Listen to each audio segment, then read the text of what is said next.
Like most of us, my introduction to Mary Shelley's magnum opus began not with a book, but with a kind of cultural osmosis, a vague familiarity with the campy archetypes popularized by the Universal Pictures films in the 1930s. And while Boris Karloff hit it out of the park, it wasn't exactly true to Mary Shelley's vision. In fact, most adaptations aren't. I would say my first real encounter with the original vision of the author began with the stage play. I was surprised to find the titular character, Victor Frankenstein, was not a raving scientific lunatic, but an upstanding and virtuous visionary. His resultant creation, not a grunting greenish zombie, but an eerily eloquent mass of muscle and deathly pallid skin. Like the stage play, Shelley's novel begins where it ends, deep in the frozen wastes of the Arctic, a lone scientist, withered and dying, on the trail of a monster he will never actually catch. As you might expect, I was hugely excited to see this reflected in the first trailers for Guillermo Del Toro's new adaptation. I have seen it, and it is very good. No spoilers, but it is a bit of a different story than this one. Rather than wait for the movie to come out, I instead dove headlong into the novel. And again, I was surprised by how much deeper the layers seemed to go. See, Shelley's original novel isn't schlocky, gruesome, or even particularly scary. Instead, it's a poetic contemplation of the natural world and our place in it. A singularly inspired perspective on theory of mind. A slow and painful articulation of one 19th century woman's all-consuming existential dread.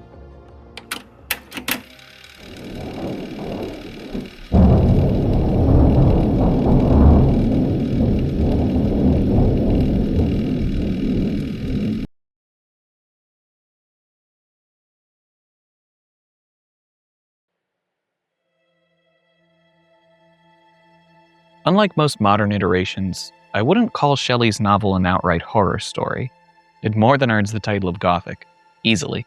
But there's an undercurrent to it as well, a powerful through line beneath all the dismal imagery, a reflection of its author's blatant fascination with the beauty of the natural world. I remembered the effect that the view of the tremendous and ever-moving glacier had produced upon my mind when I first saw it. It had filled me with a sublime ecstasy that gave wings to the soul and allowed it to soar from the obscure world to light and joy. It's this fascination that creates the tide-like push and pull of the narrative, the slow oscillation between wonder and dread. See, Shelley's work is as much about the fundamental beauty of creation as it is about the fundamental folly of the created. Nature is forever. Experience is fleeting. In the same way this environmental dynamic is used to mellow out the more dismal parts of the story, it's also used to signpost when shit's about to hit the fan. With an anxiety that amounted almost to agony, I collected the instruments of life around me, that I might infuse a spark of being into the lifeless thing that lay at my feet. It was already 1 a.m. The rain pattered dismally against the panes, and my candle was nearly burnt out, when, by the glimmer of the half-extinguished light, I saw the dull yellow eye of the creature open. This push and pull dichotomy of world and sensation is on Shelley's mind as early as the birth of the monster, and then not half a page down from that first fateful moment. The different accidents of life are not so changeable as the feelings of human nature.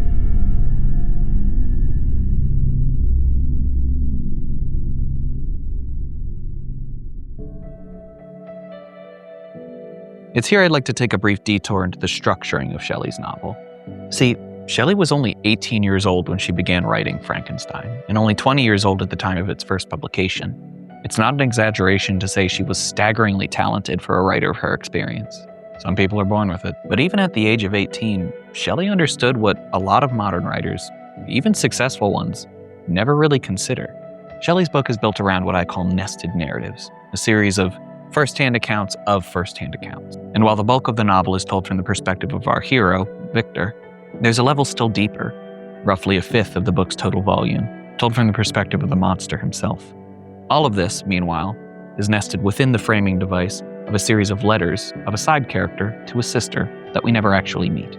3 parenthetical layers of story, each recounted by a different character. Another writer might have begun with a protagonist, or at least a relevant main character as the initial narrator. Shelley, whether from inexperience or a genuine spark of genius, opts instead to begin with a side character whose impact on the narrative is minuscule at best. We open with the perspective of a young and lighthearted mariner named Walton. longing for a friend as he explores the northern reaches of the ocean. So here's the question. Why begin with the perspective of a character whose actions have little to no impact on the larger narrative? Isn't that writing 101? The answer is actually relatively simple. Empathy. In his best-selling book, Save the Cat, screenwriter Blake Snyder explains how a hero needs to earn the audience's trust. We have to like him to stay interested after all, right? So here's an idea. Have your character save a cat at the beginning of the story. Something like that anyway. You know, to show us how relatable he is. If you need me to tell you why this is bad writing advice, I can't help you. Plus, Snyder admits to not liking the movie Signs in this book, so why are we listening to this guy? Fortunately, a very young Mary Shelley understood instinctually what certain screenwriters don't. And that's that we don't connect with characters by liking them. Not really. We connect with characters through characters. Let me explain. What makes Jay Gatsby an inspiring character in Fitzgerald's novel before we even really get to know him? What makes Hannibal Lecter so terrifying in the opening sequence to Silence of the Lambs? It's the same reason for both, because of how the other characters are shown to feel about them. Nick isn't a particularly likable narrator in The Great Gatsby.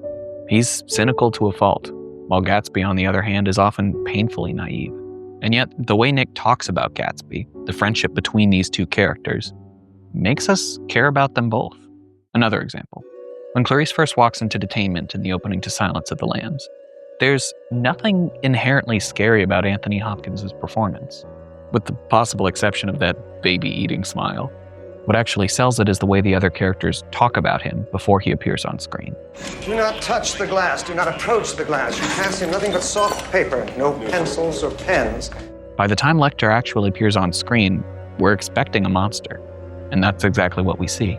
Less a man and more a live tiger behind the glass. What this really boils down to is relatability is inherently relational. By introducing Victor Frankenstein first through the character of Walton, we're primed to see our main character, someone who's otherwise mopey, dismal, and even at times self-serving, through a lens of friendship. We get to see Victor's best qualities up front, not because we're shown them, but because we get to feel them through another character. When people say show, don't tell, they really mean feel, don't tell. Ugh, don't put that on a t-shirt. Here's how the book puts it. I said in one of my letters, my dear Margaret, that I should find no friend on the wide ocean. Yet I have found a man who, before his spirit had been broken by misery, I should have been happy to have possessed as the brother of my heart. My affection for my guest increases every day. He excites at once my admiration and my pity to an astonishing degree. How can I see so noble a creature destroyed by misery without feeling the most poignant grief? Walton allows us to first meet our protagonist as a man beaten but not broken, a meek but courageous spirit, deserving of our sympathies. But this kind of introduction has several secondary impacts on the narrative as well. For one thing, it gives us a degree of removal from Victor's account. That classic friend of a friend told me vibe that all good urban legends have. But likewise, it primes us for the inevitable subversion that comes with the first-hand account of the monster himself.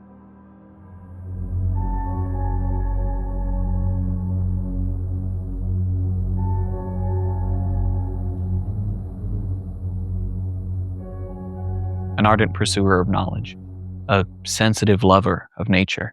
Perhaps the most frightening thing about the monster to Victor is how similar they really are. Shelley's naturalist sensibilities are just as well rooted in the story's villain as they are its hero. Soon a gentle light stole over the heavens and gave me a sensation of pleasure. I started up and beheld a radiant form rise from among the trees. I gazed with a kind of wonder. It moved slowly, but it enlightened my path. No distinct ideas occupied my mind. All was confused.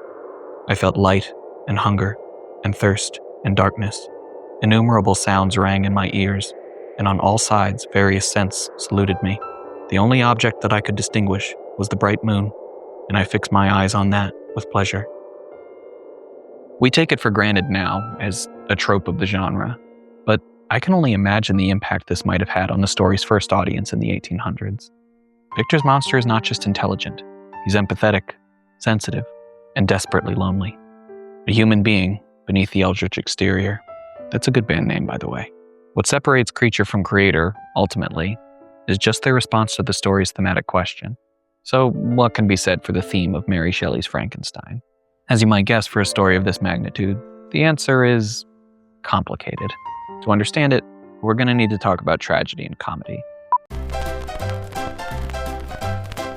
Shelley's novel is a tragedy in the classic sense, which is to say, a story in which the main character fails to embrace the thematic truth and subsequently comes to a rather unfortunate end. The comedy-tragedy dynamic, therefore, is not so much a matter of happy and sad as it is a matter of acceptance and refusal. Take, for example, George Lucas's original Star Wars movie. Luke learns to trust in the Force and subsequently saves the day. It's a comedy. The central message, a leap of faith. Had Luke chosen to take that leap, only for the Empire to win out and kill them all, that wouldn't be a tragedy. It would just be bad writing. It's going to be great. That's going to be great. It's going to be great. Let's take another example. The Shining. Note that I'm talking about King's original novel here.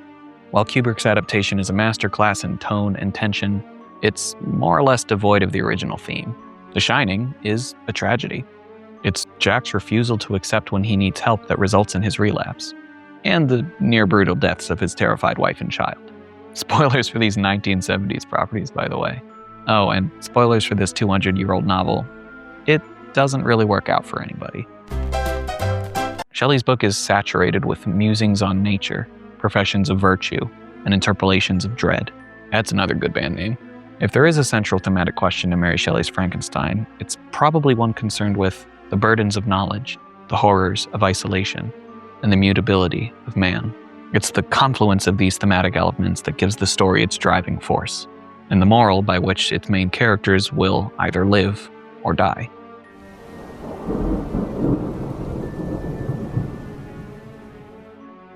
On one level, Frankenstein is a story about what happens when we play God. But this isn't Jurassic Park. It's less about the consequences of our actions and more about the responsibilities that come with them. Victor is condemned not for creating life, but for failing to care for it.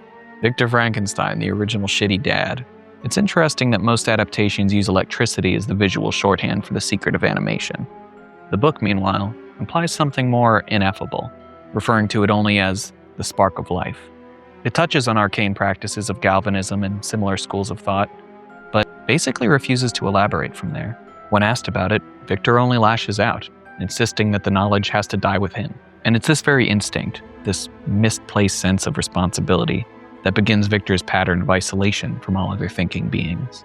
From this point on, Victor Frankenstein is, conceptually, alone.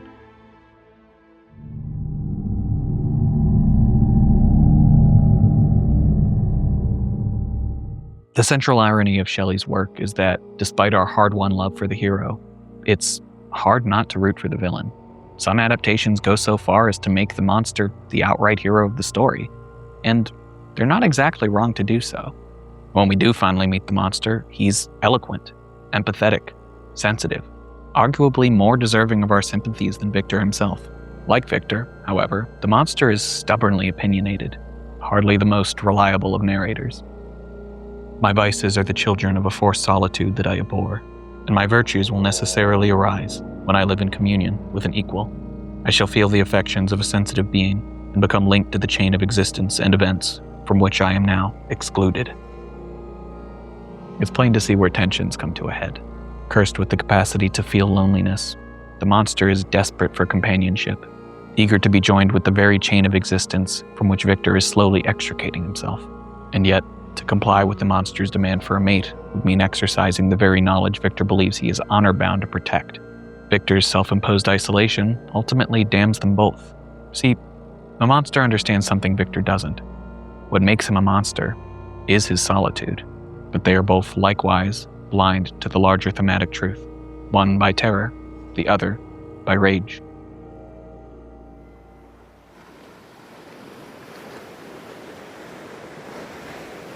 Let's return briefly to that quote from Victor's account of the creature's creation. The different accidents of life are not so changeable as the feelings of human nature. Herein lies the first incursion of what we might call the most central element of the story Shelley wants to tell. Victor wrestles with these feelings throughout the novel until it begins to drive him mad. And yet, these are the very same feelings he's imbued to the creature that he refuses to acknowledge as human. Their thoughts and feelings, the joys and terrors, are all desperately fleeting. Appropriately, both of the central figures in this narrative are plagued by dichotomy. Victor is at once courageous and cowardly, so virtuous as to put his own life and happiness on the line to protect others, and yet so blind by his fear that he cannot see past his own needs. He wavers between a promise to supply a mate for his monster and a resolve to do no such thing.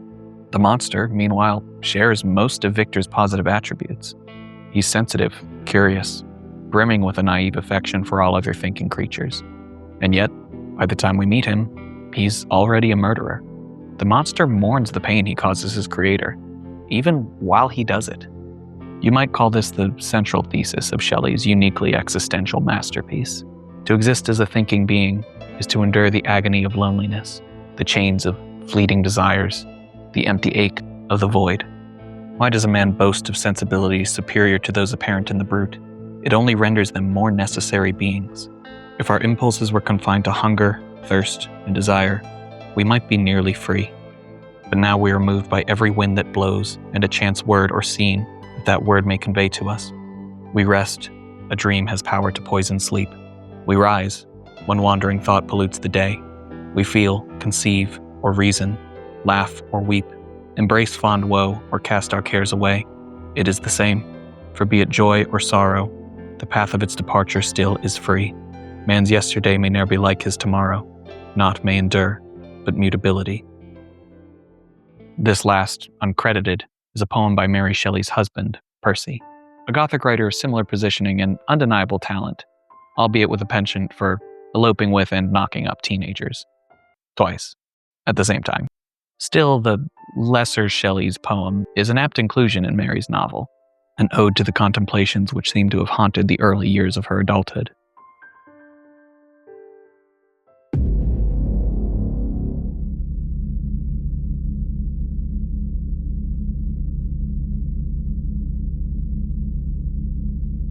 In his 1981 book Danse Macabre, a nonfiction work and research effort which eventually gave rise to the novel It, Stephen King proposes a series of archetypes that both define and inspire much of our classic horror literature.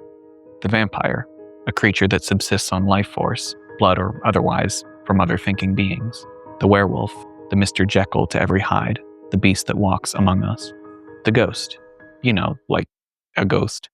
And another archetype King calls the thing without a name, one he largely attributes to Mary Shelley's Frankenstein. And that's important, because unlike Ultron, Edward Scissorhands, or the dozens of other extrapolations of this archetype, the creature at the center of Shelley's novel is never actually given a name, not even one chosen for himself. Because, in a way, the real horror of Shelley's novel is not the looming threat of an unknown creature, but the abject horror of a knowing being condemned to a life unknown. And so we approach the heart of Shelley's Gothic naturalism, the idea that maybe nature is kinder than knowledge, that a life of raw sensation might be preferable to the pains of loneliness, that if our impulses were confined to hunger, thirst, and desire, we might be nearly free. It should come as no surprise that nobody really gets a happy ending in Frankenstein. When creature and creator inevitably perish, it's to the natural elements that they return, one to fire, the other to ice. Walton is the sole survivor of the ordeal, leaving him the lone witness to bring the monster's last words back to the world of men. Soon these burning miseries will be extinct. I shall ascend my funeral pyre triumphantly and exult in the agony of the torturing flames. The light of that conflagration will fade away. My ashes will be swept into the sea by the winds. My spirit will sleep in peace, or if it thinks, it will surely not think thus. And yet, even this grim conclusion is not without a degree of optimism. One of Victor's final lines before succumbing to the pains of hunger and cold reads like this: "Be men, or be more than men. Be steady to your purposes and firm as a rock. This ice is not made of such stuff as your hearts may be. It is mutable and cannot withstand you if you say that it shall not. Return as heroes who have fought and conquered, and who know not what it is to turn their backs on the foe." Because underneath it all, this is Shelley's real ethos. To be human is to suffer, but to be less is to be only nearly free.